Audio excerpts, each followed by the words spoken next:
The new waitress froze when she saw her childhood photo on her boss's desk. The rain hammered against the windows like it had something to prove. Hannah clutched the coffee tray tighter, her knuckles going white as she stepped into the elevator that would take her to the top floor, the forbidden territory, where only the boss and his inner circle ever went. Third day on the job, and already she was being summoned. Her reflection stared back at her from the polished steel doors. 23 years old, dark circles under her eyes from pulling double shifts at her old diner gig just last week, hair pulled back in a bun that was already coming loose. She looked exactly like what she was, a girl trying to make rent in San Francisco, which was about as easy as swimming upstream in concrete shoes. The elevator dinged. The doors slid open to reveal a hallway that smelled like money, leather, mahogany, and that expensive cologne rich people wore. Hannah's sneakers squeaked against the marble floor as she made her way to the corner office, the one with Robert Miller etched in gold on a plate by the door. She knocked, twice. Soft. "Come in."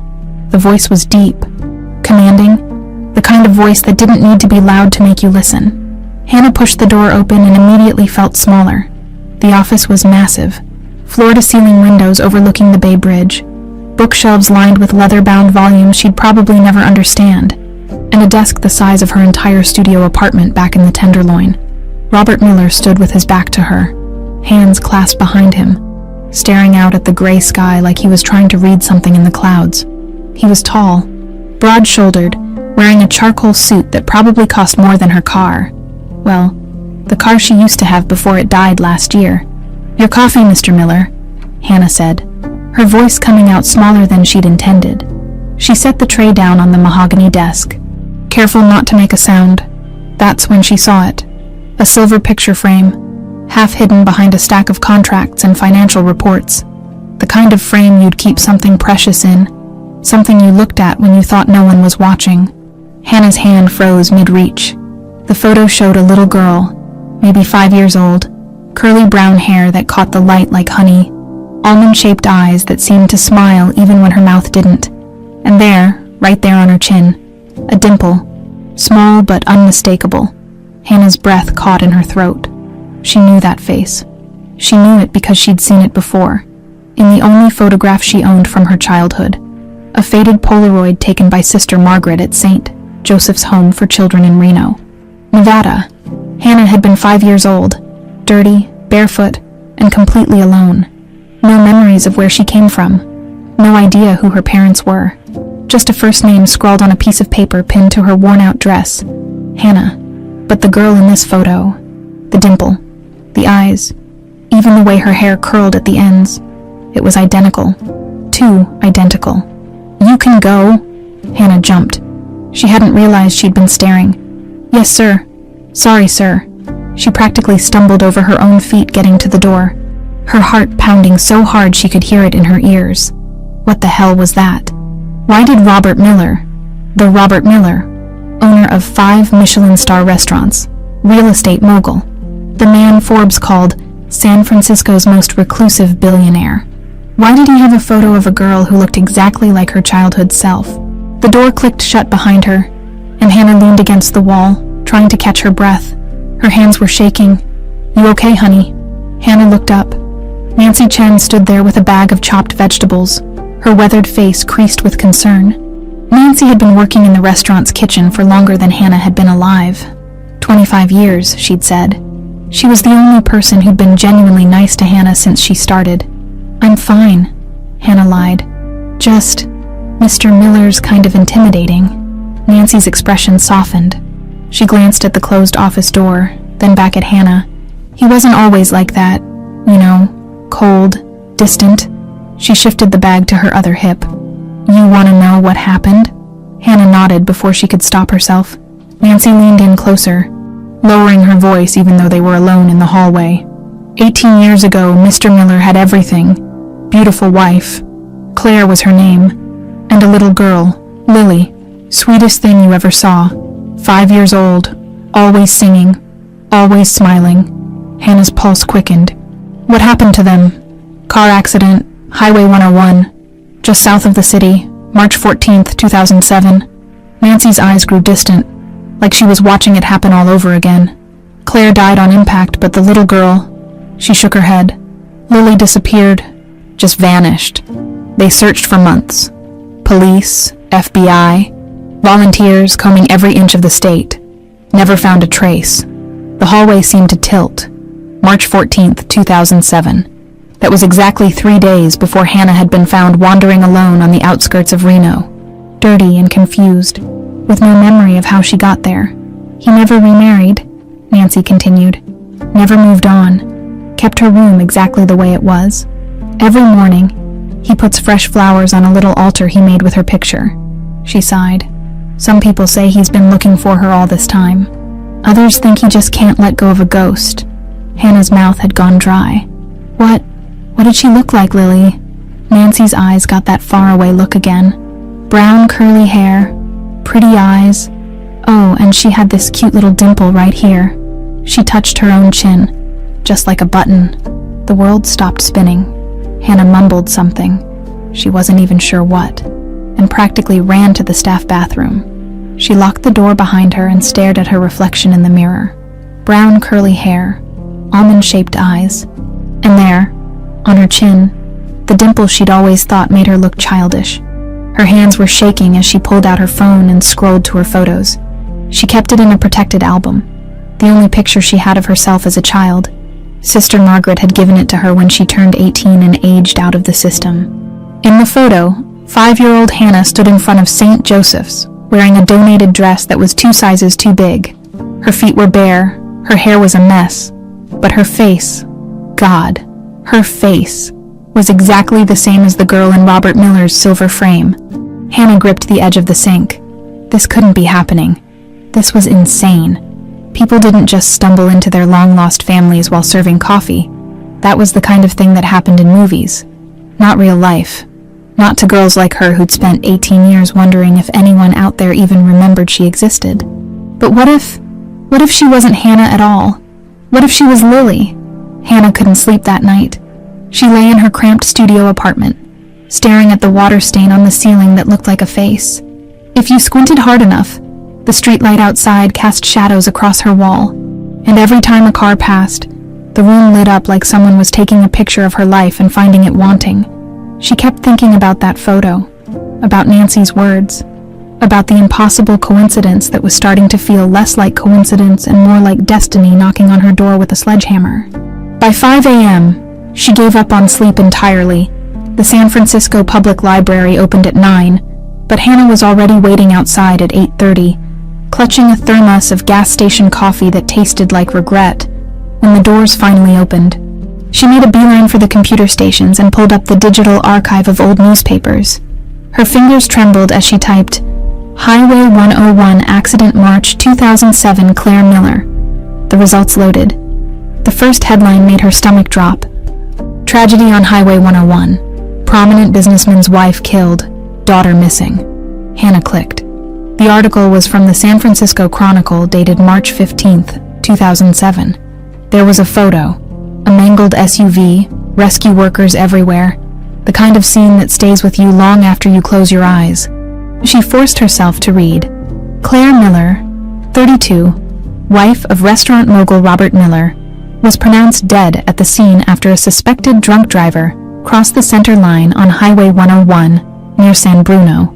The couple's 5-year-old daughter, Lily Ann Miller, was reportedly in the vehicle but has not been located. Authorities have launched a massive search operation. Hannah's vision blurred. She scrolled down, found another article from a week later. Still no sign of missing girl as search enters day 7. And another. From a month after, FBI joins hunt for Lily Miller. Father offers $1 million reward.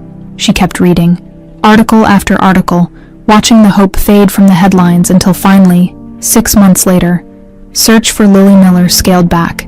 Case remains open. Hannah sat back in the plastic chair, her coffee forgotten and cold. March 14th, 2007. That was the day of the accident. March 17th, 2007. That was the day Sister Margaret found her wandering on Route 95, just outside Reno. 3 days later. 3 days that were completely blank in her memory, like someone had taken an eraser to that part of her brain. The sister had called the police, of course. They'd run her through the system, checked missing children reports, tried everything, but little Hannah, if that was even her real name, didn't match anyone. No fingerprints on file, no dental records to compare. The only thing she had was that piece of paper with Hannah written in shaky handwriting that could have belonged to anyone. Eventually, they'd given up. She became a ward of the state, just another lost kid in a system full of them. But what if she was never supposed to be lost at all? Hannah printed out the articles with shaking hands, paying the 25 cents per page that she really couldn't afford. She folded them carefully and stuck them in her backpack, right next to her worn copy of her childhood photo. She made it through her shift at the restaurant on autopilot, took orders, served food, smiled when she was supposed to, but her mind was 1,000 miles away, or more accurately, 18 years away, trying to piece together a puzzle with half the pieces missing. Around 3 p.m., during the lull between lunch and dinner service, she saw him. Robert Miller walked through the dining room like he owned it, which, to be fair, he did, but there was something different about the way he moved today. His eyes swept the room, and when they landed on Hannah, they stopped, really stopped, like he was seeing something that shouldn't be there. He walked over. Hannah's heart jumped into her throat. Hannah, isn't it? His voice was exactly like it had been in the office. Deep, controlled, but there was something underneath it now, something that sounded almost like uncertainty. Yes, sir. She gripped her order pad so hard the pen left an indent in her palm. Where did you say you were from? The question hung in the air between them. Hannah could feel the other staff members watching, pretending not to listen while they absolutely were. I didn't, sir, but I'm from Nevada, Reno area. Something flickered across his face. Pain, maybe, or recognition. You grew up there. In a way. Hannah swallowed hard. I grew up in St. Joseph's Home for Children. It's an orphanage. Been there since I was 5. Robert's jaw tightened. His eyes, gray, like storm clouds over the ocean, searched her face with an intensity that made her want to look away. But she didn't. Couldn't. 5 years old, he repeated, so quietly she almost didn't hear it. Yes, sir. They found me wandering on the highway. No memory of where I came from. No family. Why was she telling him this? She never talked about this. Not to anyone. They tried to find my parents, but no one ever came looking. Robert's hand gripped the edge of the table. His knuckles went white. When? The word came out rough like gravel. When did they find you? Hannah's pulse was racing now. March 17th, 2007. The color drained from his face. For a moment, she thought he might pass out. Then he took a step back, composing himself with visible effort. I see. He cleared his throat. Get back to work. He turned and walked away, but not before Hannah saw it. The way his hand shook as he reached for the door. The way he paused, just for a second, like he was fighting the urge to turn around. That night, Hannah sat cross-legged on her bed, surrounded by printed articles and her single childhood photo. She'd been humming without realizing it, a melody she'd known for as long as she could remember. Soft, gentle, sad in a way that made you want to cry without knowing why. It was the only thing she had from before, the only memory that felt real. The words came automatically, like breathing. Fly, fly, little bird, fly home, fly to the nest. The wind may blow, the rain may fall, but you'll find your way back, safe and blessed. She'd always assumed it was something she'd heard on TV or the radio. Kids picked up songs all the time, right? But now, sitting here with all these pieces laid out in front of her, she wondered, what if someone had sung it to her? What if it wasn't just a song, but a lullaby? What if someone had loved her enough to sing her to sleep, night after night, until that love became the only thing her broken memory could hold on to? Hannah pulled out her phone. Her hands were steadier now, like she'd moved past fear into something else. Determination, maybe, or desperation. She wasn't sure there was a difference anymore. She typed into Google, Lily Miller lullaby song. Nothing useful came up. Just the old articles she'd already read. A few conspiracy theory forums wondering what had happened to the missing girl, and a Facebook memorial page that hadn't been updated in 6 years. She tried again. Robert Miller daughter song. Still nothing. But then, on the 3rd page of results, she found something. a small blog post from a former employee who'd worked at one of Robert's restaurants back in 2006. The post was titled, "Remembering the Good Days." Hannah clicked. Most of it was mundane. Stories about kitchen mishaps, celebrity sightings, the time the sous chef accidentally set his eyebrows on fire. But at the end, there was a paragraph that made Hannah's breath catch. Mr. Miller was different back then. He'd sometimes bring little Lily to the restaurant on weekends, and she'd sit in the kitchen eating cookies while Mrs. Miller worked on the books. Lily was always singing this song about a bird flying home. Mrs. Miller said she made it up one night when Lily couldn't sleep. It was their special song. God, I miss hearing that little voice. The phone slipped from Hannah's hands. She picked it up again, read the words 3 more times to make sure she wasn't hallucinating. Their special song, the song Hannah had been singing for 18 years, the one she thought came from nowhere, had been Lily Miller's lullaby. And that meant she wasn't crazy. That meant the impossible might actually be true. 3 days passed before Robert called for her again. Hannah had almost convinced herself she'd imagined the whole thing. The look on his face, the way his hand trembled, the raw pain in his eyes when she'd mentioned the date. Maybe she was reading too much into it. Maybe she was just a desperate orphan grasping at straws, seeing connections where there were none. But then Nancy found her during the dinner rush, flour still dusting her apron. "Mr. Miller wants to see you." "Upstairs now." Hannah's stomach dropped. "Did I do something wrong?" Nancy's expression was unreadable. "Just go, honey," and Hannah. She squeezed her shoulder. "Whatever happens up there, you got people looking out for you down here, remember that?" The elevator ride felt longer this time. Hannah watched the numbers climb. 3, 4, 5, each floor taking her closer to something she couldn't quite name. Hope, maybe. Or the end of it. The door to Robert's office was already open. He stood by the windows again, but this time he turned when she entered. In the late afternoon light, he looked older than she remembered. Tired, like he'd been carrying something heavy for so long. He'd forgotten what it felt like to stand up straight. "Close the door," he said. Hannah did. Her hands were sweating. "Sit." She sat in one of the leather chairs across from his desk, trying not to think about how much it probably cost. Robert didn't sit. Instead, he walked to a cabinet in the corner and pulled out a bottle of whiskey and 2 glasses. He poured one for himself, drank it in a single swallow, then poured another. "I don't normally do this," he said, his back still to her. "Drink during work hours, but then again, I don't normally..." He trailed off, shook his head. "Would you like some coffee? Tea?" "I'm fine, thank you." He finally turned to face her, leaning against his desk, up close. She could see the gray at his temples, the lines around his eyes that spoke of sleepless nights and old grief. "I've been thinking about our conversation," he said. "About what you told me, the dates." Hannah's heart started hammering. "Sir, Let me finish." His voice wasn't harsh, just firm, controlled, like he'd practiced this speech 100 times in his head. "I've spent 18 years looking for my daughter. 18 years chasing ghosts, following leads that went nowhere, paying investigators who found nothing, private detectives, FBI consultants, even a psychic once when I was desperate enough to believe in that nonsense." He laughed. But there was no humor in it. "Do you know what the worst part is?" Hannah shook her head. "The not knowing, the wondering if she's out there somewhere. Alive, thinking I abandoned her, or worse, thinking she's..." He couldn't finish that sentence. Didn't need to. "Mr. Miller," Hannah said softly, "why are you telling me this?"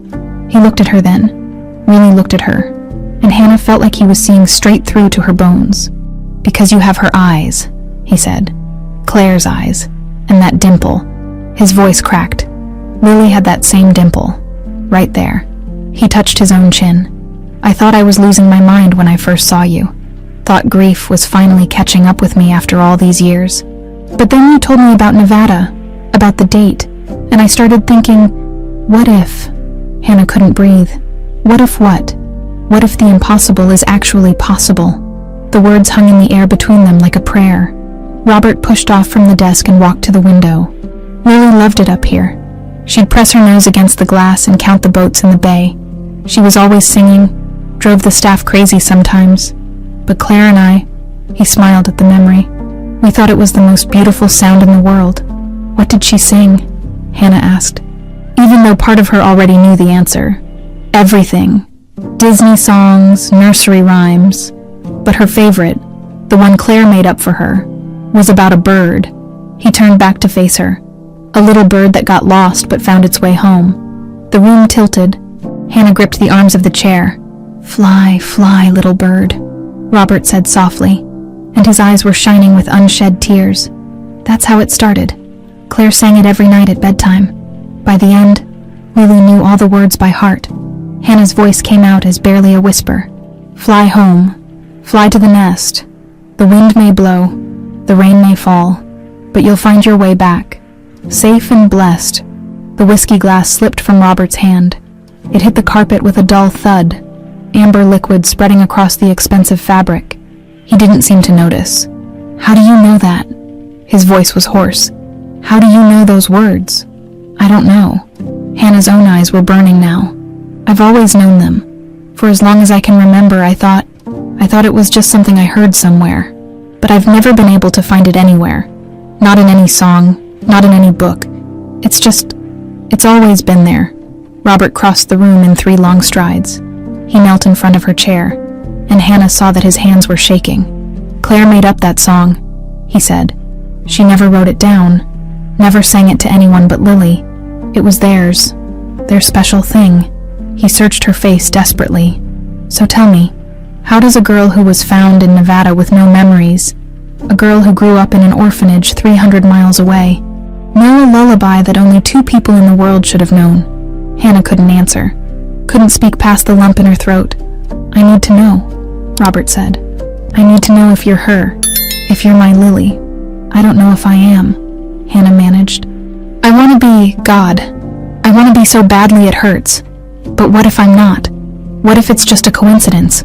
What if there are too many coincidences?" Robert stood up, ran a hand through his hair. "The date, the location, the song, your eyes, that dimple. The fact that you just appeared here, in my restaurant, after 18 years. He pulled his phone from his pocket. "We need proof. Real proof." "How?" "DNA test." He was already dialing. "I'll have my doctor come here tonight. We can have results in a week. Maybe less if I pay for the rush." Hannah's mind was racing. A DNA test. That would settle it, once and for all. She'd know if she was Hannah the orphan, or Lily the lost daughter, if she had a father, or if she was still alone in the world. "Okay," she said. "Yes, let's do it." Robert lowered the phone. "You're sure, once we know—" "I need to know," Hannah interrupted. "I've spent 18 years wondering who I am, where I came from, why no one wanted me." Her voice broke. "If there's even a chance that someone did want me, that someone spent 18 years looking for me, I need to know." Robert nodded. He finished dialing, stepped away to speak in low tones. Hannah heard fragments. "Tonight. Priority. Whatever it costs." When he hung up, he looked at her with an expression she couldn't quite read. Hope, maybe, mixed with terror. "Dr. Chen will be here in an hour," he said. "Hannah." He stopped, corrected himself. "I don't even know what to call you." "Hannah's fine. It's the only name I've ever known." "Right, Hannah." He said it like he was testing the weight of it. "While we wait, would you tell me about your life? About growing up in Nevada?" So she did. She told him about St. Joseph's, about Sister Margaret who was kind but overwhelmed, about aging out of the system at 18 with nothing but a GED and a bus ticket to San Francisco. She told him about the crappy apartments, the endless string of minimum wage jobs, the loneliness that felt like a permanent ache in her chest. And Robert listened to every word like it mattered, like she mattered, when Dr. Chen arrived with his medical bag and official forms. Hannah rolled up her sleeve without hesitation. The needle pinch was nothing. She'd felt worse. Robert gave his sample next, and then it was done. A week of waiting stretched ahead of them like an eternity. As Hannah was leaving, Robert called her name. "Whatever the results say," he told her, "thank you for being brave enough to do this, for being willing to find out." Hannah nodded, not trusting her voice. She took the elevator down in a daze, past the kitchen where Nancy gave her a knowing look, past the dining room where the evening crowd was starting to filter in, out into the San Francisco twilight where the fog was rolling in off the bay like a blanket. 1 week, 7 days to find out if she was going to find her family or lose them all over again. The envelope sat on Robert's desk like a loaded gun. 7 days had crawled by like 7 years. Hannah had barely slept, barely eaten. She'd gone through the motions at work, taking orders, serving food, clearing tables, but her mind was always somewhere else, waiting, wondering, hoping and terrified in equal measure. Robert had called her that morning. His voice on the phone had been tight, controlled. "The results are here. Can you come to the house today?" The house, not the office, not the restaurant. The house. Now Hannah stood in front of a mansion in Pacific Heights that looked like it belonged in a magazine. 3 stories of pristine white stone, bay windows that reflected the afternoon sun, a garden that probably cost more to maintain than she made in a year. A black iron gate separated her from answers. She pressed the buzzer. "Come in, Hannah." Robert's voice crackled through the intercom. The gate swung open with a smooth, expensive click. Hannah walked up the stone path on legs that felt like water. The front door opened before she could knock. Robert stood there in jeans and a sweater, the most casual she'd ever seen him. He looked like he'd aged a decade in a week. "Thanks for coming," he said, stepping aside to let her in. The interior was beautiful and sad at the same time. High ceilings, expensive art on the walls, furniture that screamed money, but it felt empty, like a museum nobody visited anymore. This way, Robert led her through a living room with a fireplace big enough to stand in, past a kitchen that could have served a small army, and into what looked like a study, dark wood everywhere, books lining the walls. And there, on the desk, the envelope. Hannah's mouth went dry. "Would you like something to drink?" Robert asked. "Coffee, water?" "I'm okay." She wasn't, but her throat felt too tight to swallow anyway. Robert sat down behind the desk. Hannah took the chair across from him, the same position they'd been in a week ago, but everything was different now. Everything hung on what was inside that envelope. "I haven't opened it yet," Robert said quietly. I thought we should do this together." Hannah nodded. She couldn't find words. Robert reached for the envelope. His hand was shaking. He tore it open, too fast, like ripping off a Band-Aid, and pulled out a single sheet of paper. His eyes scanned the page. Then he stopped breathing. Hannah watched the color drain from his face, watched his eyes fill with tears, watched his hand come up to cover his mouth like he was trying to hold back a sound that would break him. "Mr. Miller." Her voice cracked. "What does it say?" He looked up at her, and Hannah saw something she'd never seen in anyone's eyes before. Pure, overwhelming joy mixed with devastating grief. "It's you," he whispered. "You're Lily. You're my daughter." The world stopped spinning. Hannah heard the words, understood them, but they didn't feel real, couldn't be real. She was Hannah. She'd always been Hannah, the orphan, the girl nobody wanted, the one who grew up without a family, without a past, without...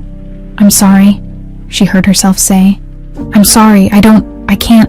And then she was crying. Huge, gasping sobs that came from somewhere deep in her chest, from a place she didn't know existed. 18 years of loneliness, of wondering, of aching for something she couldn't name. It all came pouring out. Robert was around the desk in seconds. He knelt in front of her chair, and for a moment he just hovered there, like he wasn't sure he was allowed to touch her. Then Hannah fell forward, and his arms came around her, and she cried into his shoulder like she was 5 years old again. "I looked for you," he said, his voice breaking. "Every day, every single day. I never stopped. I swear to God, Lily, I never stopped looking. I didn't know," Hannah sobbed. "I didn't know anyone was looking. I thought I didn't matter, that I wasn't wanted." "You were wanted." Robert pulled back, just enough to look at her face, his hands on her shoulders. "You were so wanted. You have no idea how much. Your mother loved you. I loved you. We loved you so much."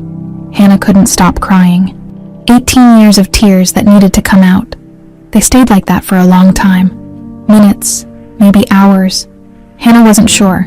Eventually the sobs quieted to hiccups, and she pulled back, wiping her face with her sleeve. "Sorry," she mumbled. "I got your sweater all wet." "I don't care." Robert handed her a box of tissues from the desk. "I don't care about anything except that you're here, that I found you, that you're safe." Hannah blew her nose, trying to pull herself together. "What happens now?" "Whatever you want." Robert sat back on his heels. "This is a lot. I know it's a lot. We can take it slow. We can... Can I see it?" Hannah interrupted. "My room. Nancy said you kept it." Something flickered across Robert's face. Pain, maybe, or fear. "Are you sure?" "It's exactly how it was. I haven't changed anything." "I'm sure." Robert stood slowly, like his legs weren't quite steady. "Okay, it's upstairs." Hannah followed him up a curved staircase with a banister. She wanted to slide down like a kid, down a hallway lined with photographs. Robert, and a beautiful woman with dark hair and a smile that lit up the room. Claire, Hannah's mother, a woman she couldn't remember but who'd sung her to sleep every night. Robert stopped in front of a white door. His hand rested on the handle, but he didn't turn it right away. "I come in here every morning," he said quietly. "Put fresh flowers on her dresser. Tell her good morning, even though she's not there. Your mother used to say I was crazy, talking to an empty room, but I couldn't stop. It was the only way I could." He stopped, cleared his throat. "The only way I could feel like I was still your father." He opened the door. The room was frozen in time. A small white bed with a pink comforter covered in butterflies. Stuffed animals arranged carefully on the pillows. A bookshelf full of picture books. Drawings taped to the walls. Stick figures holding hands under a smiling sun. A child's desk with crayons still scattered on top, and on the dresser, just like Robert said, a vase of fresh white flowers next to a silver-framed photo. Claire holding a little girl, both of them laughing at something off-camera. Hannah walked in slowly, like she was entering a church. Everything smelled faintly of lavender and dust. She touched the bed, the books, the drawings, trying to remember, trying to feel something. Nothing came. "I don't remember any of this," she said, and hated how lost she sounded. "I want to, but I don't. It's like looking at someone else's life." "That's okay." Robert stood in the doorway. "The doctor said, after the accident, they said you might never remember. Trauma does that to kids.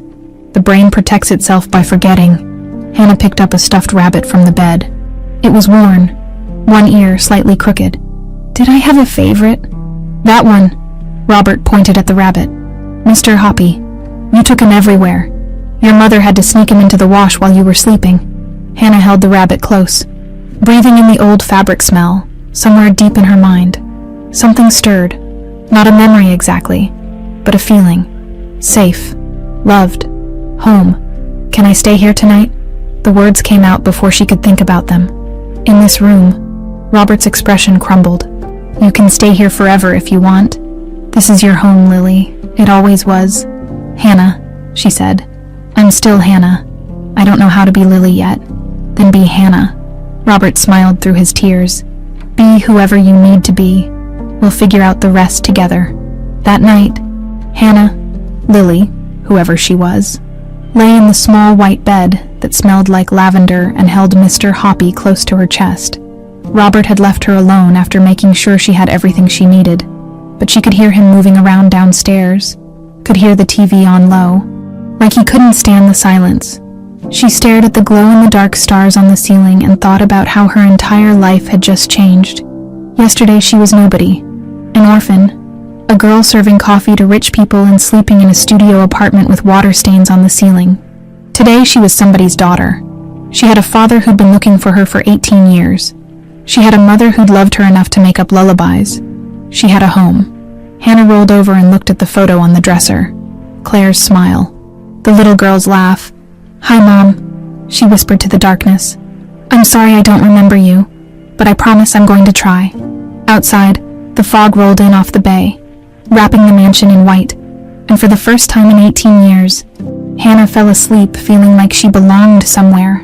Catherine Blake had built her empire on knowing things before anyone else did. She'd known Robert Miller would be successful before he did. She'd known exactly when to invest, when to expand, when to pivot. She'd known how to smile at the right people, say the right things, position herself as indispensable, and she'd known, 18 years ago, that a 5-year-old girl would destroy everything she'd worked for. Now, sitting in her corner office 3 blocks from Robert's restaurant, Catherine stared at the investigator's report on her desk and felt that old, familiar panic clawing at her throat. DNA test confirmed. Hannah Wells is Lily Ann Miller, 99.9% probability. The investigator had cost her $10,000, money well spent, considering what was at stake. Everything. That's what was at stake. Everything. Catherine picked up her phone and dialed a number she'd sworn she'd never use again. "It's me," she said when the line connected. "We have a problem." Hannah woke up in her childhood bedroom, though it didn't feel like hers yet, to the smell of pancakes. For a moment, she forgot where she was. Then she saw Mr. hopping on the pillow next to her, saw the glow-in-the-dark stars on the ceiling, and remembered. She was Lily Miller. She had a father. She had a home. The thought still felt surreal. She pulled on the clothes she'd worn yesterday. Robert had offered to take her shopping, but that felt like too much too soon, and headed downstairs. Following the smell, Robert stood at the stove, spatula in hand, looking completely out of place in his expensive kitchen. There were pancakes everywhere, on plates, on the counter, one on the floor that he apparently hadn't noticed. "I wasn't sure how you liked them," he said when he saw her, looking embarrassed. "So I made several variations, some with chocolate chips, some with blueberries, some plain, and I think I burned a few." He gestured helplessly at the mess. "I haven't cooked breakfast in 18 years. Something warm bloomed in Hannah's chest. "You didn't have to do this." "I wanted to." Robert set down the spatula. "Your mother used to make pancakes every Sunday. She'd let you crack the eggs, even though you got shells everywhere. I thought maybe." He trailed off. "I thought maybe it would feel like home." Hannah picked up a chocolate chip pancake. "It does." They ate at the kitchen island, mostly in comfortable silence. Robert kept glancing at her like he was afraid she'd disappear if he looked away too long. Hannah understood. She felt the same way about him. "I called my lawyer this morning," Robert said, pouring more coffee. "We need to update your legal documents, birth certificate, social security, all of it. You're legally Lily Miller now, not Hannah Wells." The name still felt wrong in her mouth. "Can I still use Hannah? At work? I mean, of course. Whatever makes you comfortable." Robert paused. "Actually, about work, you don't have to keep waitressing. You're my daughter, I want to keep working." Hannah said it firmly. "I need normal right now. Does that make sense?" "It does." Robert smiled. "You're stronger than I was at your age. Stronger than I am now, probably." Hannah showed up for her shift that afternoon, feeling like she was walking into a different world. Because she was, in a way. Yesterday she'd been Hannah the waitress.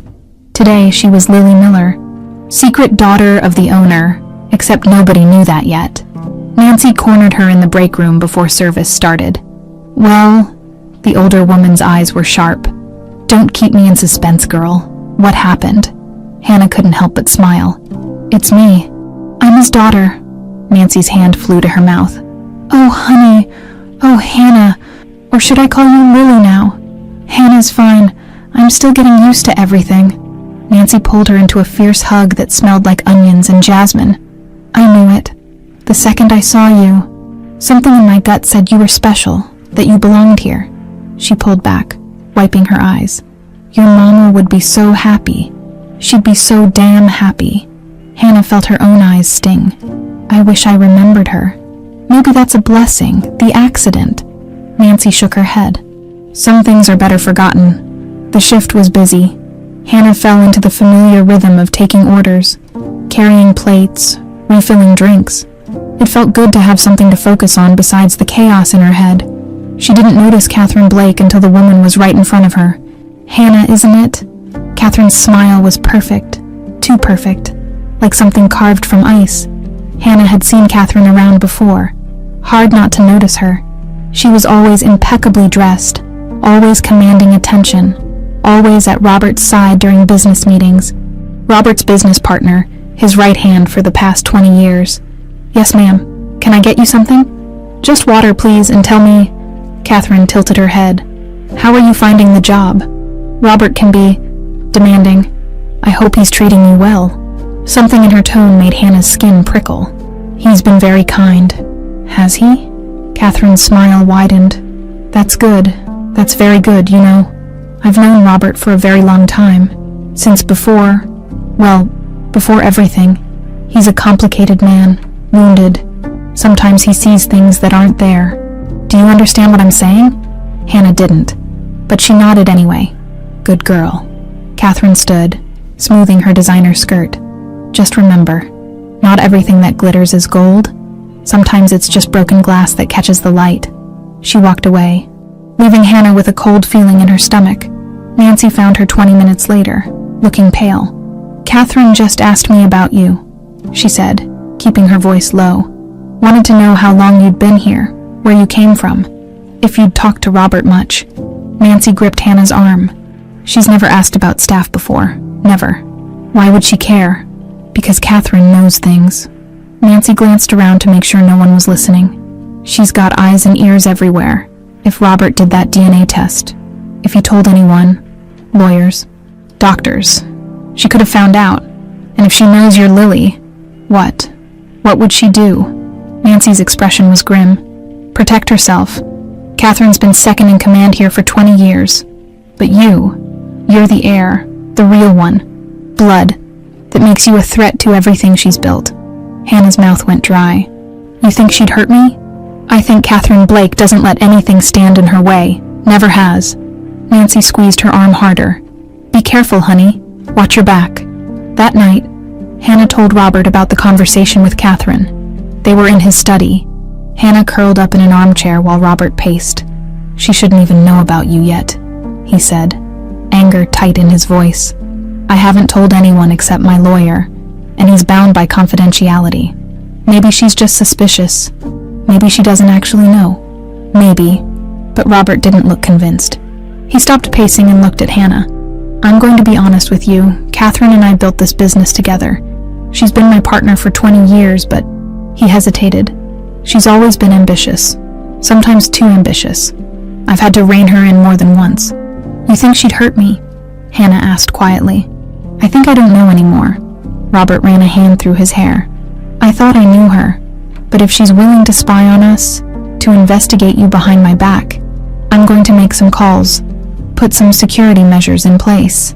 "Dad," the word slipped out before Hannah could stop it. They both froze. "You called me Dad," Robert said, his voice rough with emotion. Hannah felt her cheeks heat. "Sorry, I didn't mean..." "Don't apologize, please don't apologize. I've been waiting 18 years to hear that word again." He crossed the room and knelt in front of her chair, just like he had when the DNA results came. "You can call me whatever you want, Robert. Mr. Miller, Dad, whatever feels right. But hearing you say that..." He had to stop, clear his throat. "That was the best thing anyone said to me in 18 years. Hannah felt tears prick her eyes. "It felt right, saying it. Then say it whenever you want." Robert squeezed her hand. "And I promise you, I will not let anything happen to you. Not again. Not ever." But that night, after Hannah had gone to bed, Robert sat in his study with a glass of whiskey and made a different kind of call. "I need you to investigate Catherine Blake," he told his head of security. "Everything. Financial records, phone logs, emails. If she's done anything, and I mean anything, that puts my daughter at risk, I want to know about it. How deep do you want me to go?" "Sir," Robert thought about the woman who'd been his partner for 20 years, the woman who'd helped him build an empire, the woman who'd stood beside him at Claire's funeral and told him everything would be okay. "All the way back," he said. "Start with 18 years ago. The accident. I want to know where Catherine was, what she was doing, who she talked to, everything. That's going to take some time. Then you'd better start now." Robert hung up and stared at the photo of Claire and Lily on his desk. His girls. One gone forever. One miraculously returned. And if Catherine Blake had anything to do with why they'd been separated for 18 years, he'd make sure she paid for every single day. Hannah was getting used to the mansion, to waking up in a room that was supposed to be hers but still felt like a museum, to Robert making coffee too strong in the mornings, to the way he'd look at her sometimes like he was making sure she was real. 3 weeks had passed since the DNA results. 3 weeks of trying to figure out how to be a daughter when you'd spent 18 years being nobody's anything. Robert had been patient. Too patient, maybe. He never pushed, never demanded, just waited for her to come to him, to ask questions, to slowly let him in. They'd fallen into a routine. Breakfast together, Hannah working her shifts at the restaurant, dinners where they'd talk about everything and nothing. It was nice, almost normal. Hannah should have known it wouldn't last. It was a Tuesday night, late. Hannah had worked the dinner shift and stayed after to help Nancy prep for the next day. Robert had offered to send a car, but she'd insisted on taking the bus. She needed the independence, the reminder that she could still take care of herself. The bus stop was 3 blocks from the mansion, on a street that was usually busy but had emptied out after 10. Hannah walked with her headphones in, scrolling through her phone, not paying attention. That's when she heard the engine. A car, accelerating fast, too fast for a residential street.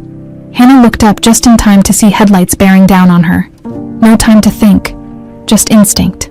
She threw herself sideways, hit the sidewalk hard, felt her knee crack against concrete.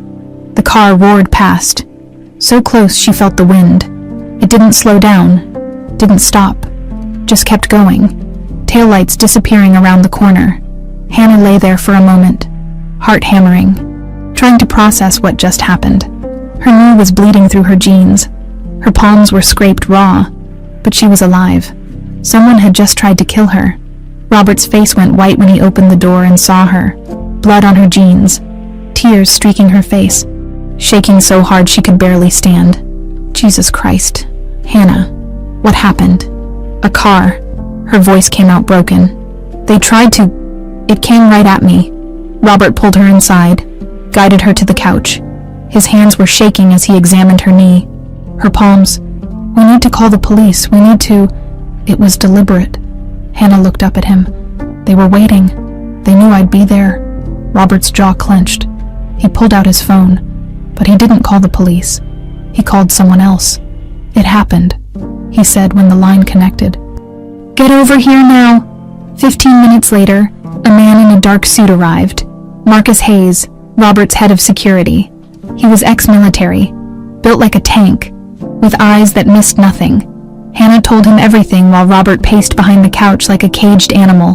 The car, the timing, the fact that it didn't stop or swerve, that it came straight for her. Did you see the driver? Marcus asked. No, the windows were tinted, but it was a black sedan, maybe a BMW.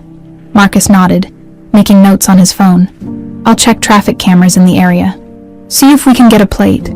And in the meantime, Robert's voice was tight with barely controlled rage. In the meantime, my daughter is a target. In the meantime, she doesn't go anywhere alone. Marcus looked at Hannah. Starting now, you have a security detail. Someone with you 24/7. That's insane. It's necessary. Robert knelt in front of her. Hannah, someone just tried to kill you. I'm not taking any chances, not with your life. Hannah wanted to argue. Wanted to say she didn't need a babysitter, that she'd been taking care of herself for 18 years. But her knee was throbbing, her hands were still shaking, and she couldn't get the image of those headlights out of her head. Okay, she whispered. Okay. She couldn't sleep that night.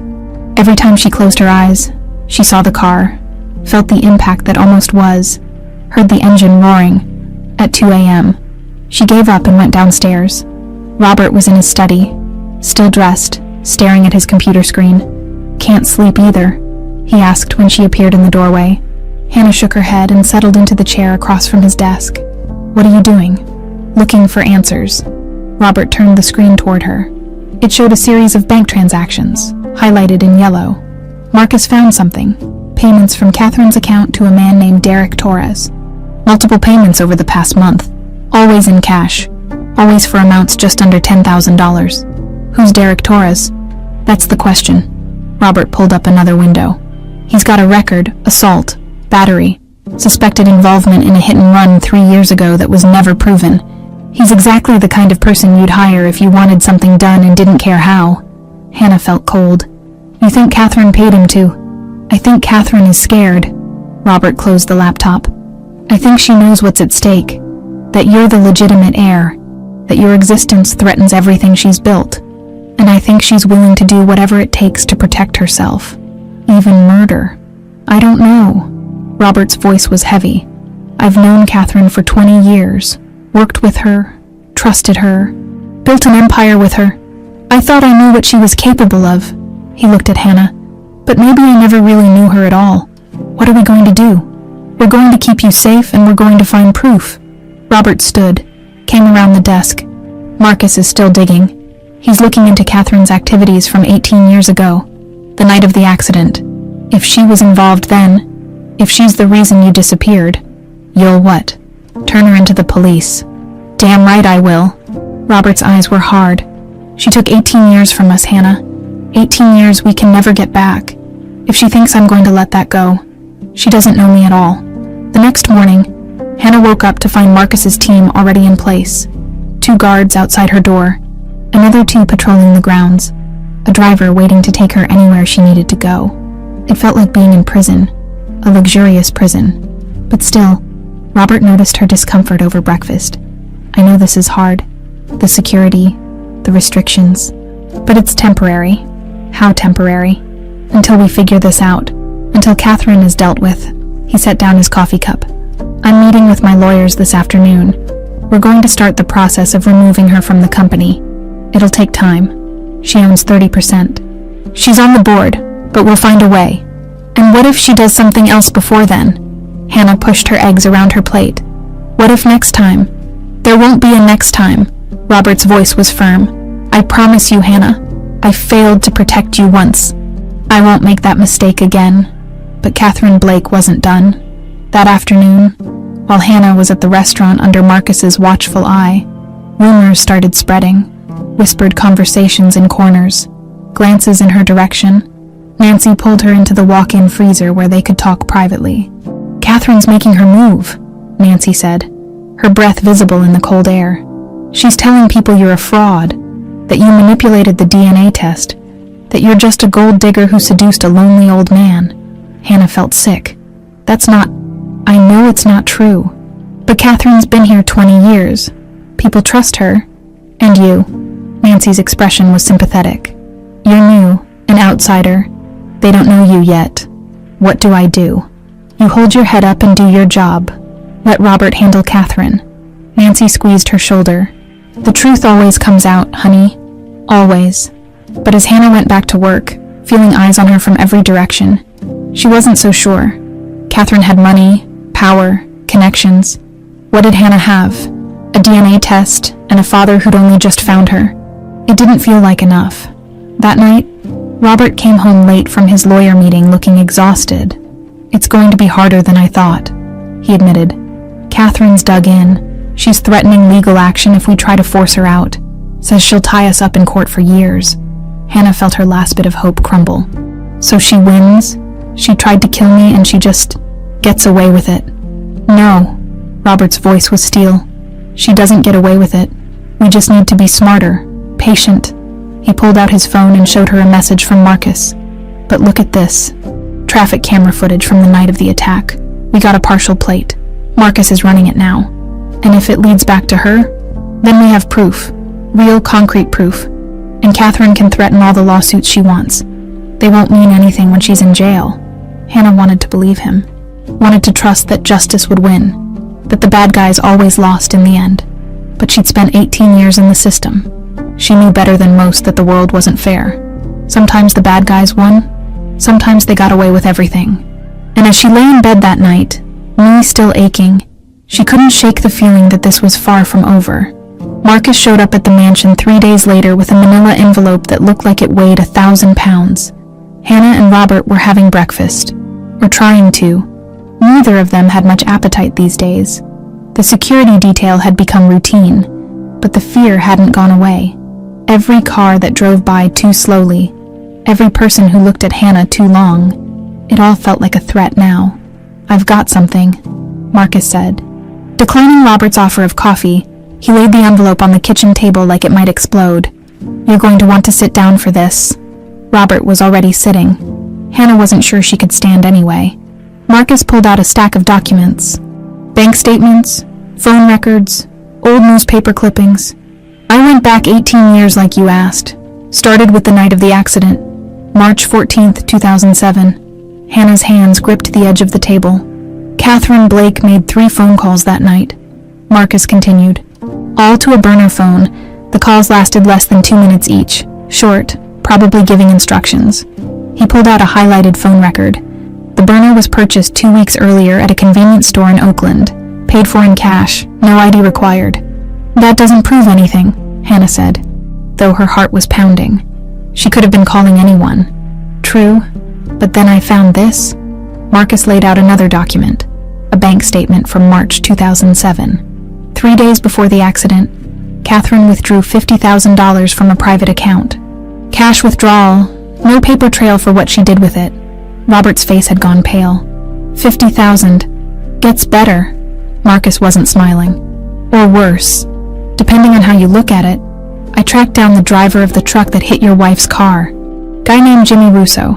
He was convicted of vehicular manslaughter. Served 8 years. Got out on parole in 2015. I remember him. Robert's voice was rough. They said he was drunk. Blood alcohol level twice the legal limit. He was drunk, Marcus confirmed. But here's the thing. Russo had $40,000 deposited into his account 2 days before the accident. His lawyer at the time said it was from a settlement from a previous car accident. But I checked. There was no settlement. No previous accident. The money just appeared. Hannah felt sick. She paid him. Catherine paid him to cause the accident. That's my theory. Marcus pulled out more papers. But wait, there's more. Right after the accident, while you were still in the hospital, Catherine made another cash withdrawal, $25,000, and 3 days later, the day you disappeared, Lily, a woman matching Catherine's description was seen at a gas station just outside Reno, Nevada. Security footage is long gone, but the station manager remembers because she paid for gas with $100 bills. Said it was unusual. Robert stood up so fast his chair fell over. She took my daughter. She paid someone to crash into Claire's car, and then she took my daughter and dumped her in Nevada like... His voice broke. Hannah had never seen him this close to losing control. There's more, Marcus said quietly. I found the woman Catherine hired to take Lily to Nevada. Took some work, but I tracked her down. Name's Linda Morrison. She's living in Oregon now, working at a grocery store. And when I showed up asking questions, he paused. Let's just say she was very willing to talk. She's been carrying the guilt for 18 years. She confessed. Hannah could barely breathe. On tape, Marcus pulled out a small recording device. She said Catherine approached her at a bar, offered her $10,000 to take a little girl to Nevada and leave her somewhere she'd be found. Told her the kid was in danger from an abusive father, that she was helping. Linda believed it at the time, or convinced herself she did because the money was good. But over the years, he looked at Hannah. She's haunted by what she did. When I told her you'd been found, that you'd been in foster care all these years, she broke down. Robert braced himself against the counter, his knuckles white. Do we have enough? For the police? We have circumstantial evidence, the money trail, the phone records, Linda's confession. Marcus gathered the papers. It's not airtight, but combined with the recent attempt on Hannah's life, the car that tried to hit her was registered to a shell company that traces back to one of Catherine's accounts. We got that this morning. That's enough. Robert's voice was deadly calm now, the kind of calm that came before a storm. That's more than enough. We're taking this to the police. We're taking this to the DA, and I'm going to watch Catherine Blake burn for what she did. But Catherine Blake wasn't stupid. While Marcus was gathering evidence, Catherine was making moves of her own. By the time Robert called his lawyer to arrange a meeting with the district attorney, Catherine had already filed a lawsuit against Hannah. The papers were delivered that afternoon by a process server who looked apologetic. Hannah stood in the mansion's foyer, staring at the legal documents that accused her of fraud, emotional manipulation, and conspiracy to defraud Robert Miller of his fortune. She's claiming I'm not really Lily, Hannah said numbly. She's saying I manipulated the DNA test somehow, that I'm working with someone to con you out of money. Robert snatched the papers from her hands, read them, and threw them across the room. This is desperate. This is a desperate woman trying to muddy the waters before we can expose her. But what if it works? Hannah's voice rose. What if people believe her? What if... They won't. Robert pulled her into a hug. They won't, because we have the truth. We have proof. And Catherine? He pulled back to look at her. Catherine has lies, and lies always fall apart eventually. The next day, Robert called a meeting, not with Catherine. She wasn't invited, with the board of directors, the company's major investors, and his legal team. Hannah wanted to go, but Robert insisted she stay home with Marcus and the security detail. This is going to get ugly, he said. I need to know you're safe. So Hannah waited. She paced the mansion's living room for 3 hours, checking her phone every 5 minutes, driving Marcus crazy with her anxiety. When Robert finally came home, he looked exhausted but triumphant. I told them everything, he said, collapsing onto the couch. Showed them all the evidence Marcus gathered, the money trail, the phone records, Linda Morrison's confession. I told them about the attempt on your life. I told them that Catherine Blake orchestrated the accident that killed my wife and stole my daughter. How did they react? Shock. Disbelief at first. But the evidence?